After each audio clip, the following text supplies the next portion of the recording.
யாக்கோபு எழுதின நிருபம் 1:2-4 வரையுள்ள வசனங்களை வாசிங்கள்.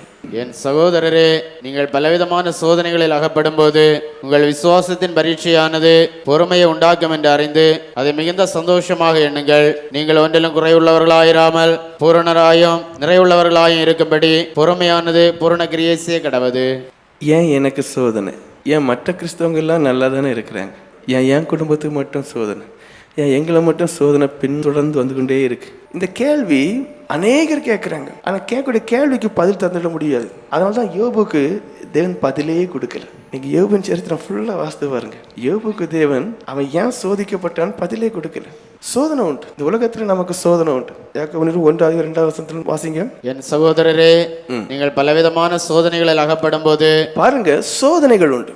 என் சகோதரரேன்னு சொல்லுற அப்படின்னா தேவ ஜனங்களுக்கு, நான் மற்ற ஜனங்களை சொல்லல, பாவத்தில் அகப்பட்டிருக்க ஜனங்களை சொல்லல, தேவ ஜனங்களுக்கு, ஆண்டவரை ஏற்றுக்கொண்ட ஜனங்களுக்கு, கிறிஸ்தவர்களுக்கு, என் சகோதரர்களே, நீங்கள் பலவிதமான சோதனைகளில் அகப்படும் போது உங்கள் விசுவாசத்தின் பரீட்சையானது பொறுமையை உண்டாக்கும் என்று அறிந்து.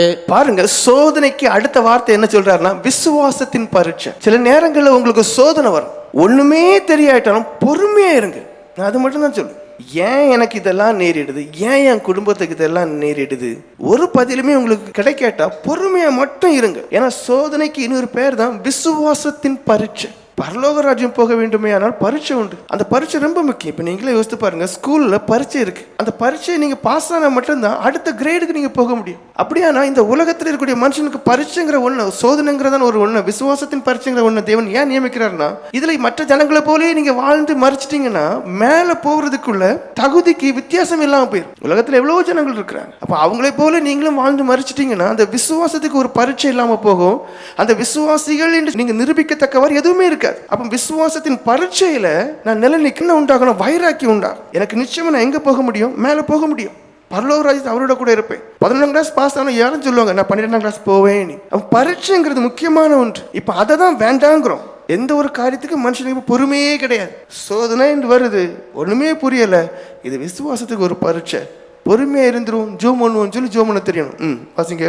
உங்கள் விசுவாசத்தின் பரீட்சையானது பொறுமையை உண்டாக்கும் என்று அறிந்து அதை மிகுந்த சந்தோஷமாக எண்ணுங்கள். என்ன சொல்லப்பட்டிருக்கு? மிகுந்த சந்தோஷமா எண்ணுங்கள். இப்ப சந்தோஷம் தான் மனுஷன் கிடையாது. வேலைக்கு ட்ரை பண்ணுவோம், கிடைக்காது, அதுக்கு பிறகு ஜெபமும் வேண்டாம், ஒன்றும் வேண்டாம், சந்தோஷம் கிடையாது. மூர்க்கம் உண்டாயிரும், ஆண்டவருக்கு மேலே ஒரு எரிச்சல் உண்டாயிரும், ஜெபத்துக்கு மேல ஒரு வெறுப்பு உண்டாயிரும். மனுஷன் இப்ப எல்லாருமே பொறுமை இழந்து தான் ஓடிட்டே இருக்கிறாங்க. ஆனா தெரியல, தப்பான டைரக்ஷன்ல நீங்க ஓடிட்டே இருக்கிறீங்க. நினைச்ச காரியம் நடக்காத உடனே ஆண்டவர்கிட்டயே முறுமுறுக்கிறீங்க. ஒவ்வொரு மனுஷனும் பொறுமையை கற்றுக்கிடும், பொறுமை உள்ளவங்களா இருக்கணும். அந்த பொறுமையை நீங்க இழக்கும் போது எல்லாமே இழந்துருவீங்க. விசுவாசத்தின் பரீட்சையானது பொறுமையை உண்டாக்குறது. எதுக்கு எடுத்தாலும் அவரை சார்ந்து இருக்க தெரியும். எதுவானாலும் அவர் பார்த்துக்கிடுவார். எதுவான நிச்சயம் என்னை கைவிட மாட்டார். முடிவு சமாதானமா இருக்கும். இந்த காரியத்துல ஒரு ஜெயம் எனக்கு கிடைக்கும். அப்படி அவரை சார்ந்து வாழ செய்வார். அதை மிகுந்த சந்தோஷமா எண்ணுங்கள் என்று இருக்கு.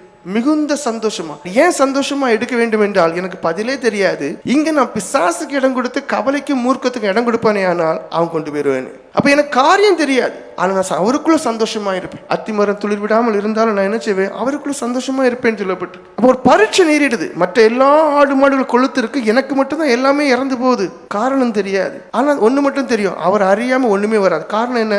ரோமம் 1 கீழே விழுறது வரைக்கும் என்னை அறியாமல் விழாதுன்னு இருக்காரு. அப்ப இவ்வளவு ஆடு மந்தைகள் சாகுது, இவ்வளவு வேலைகளை கஷ்டம் வருது, நஷ்டம் வருது, அவருக்கு தெரியும். அப்ப அங்கேயும் யோபு போல கர்த்தருக்கு ஸ்தோத்திரம் சொல்ல தெரியணும், சந்தோஷமா இருக்க தெரியணும்.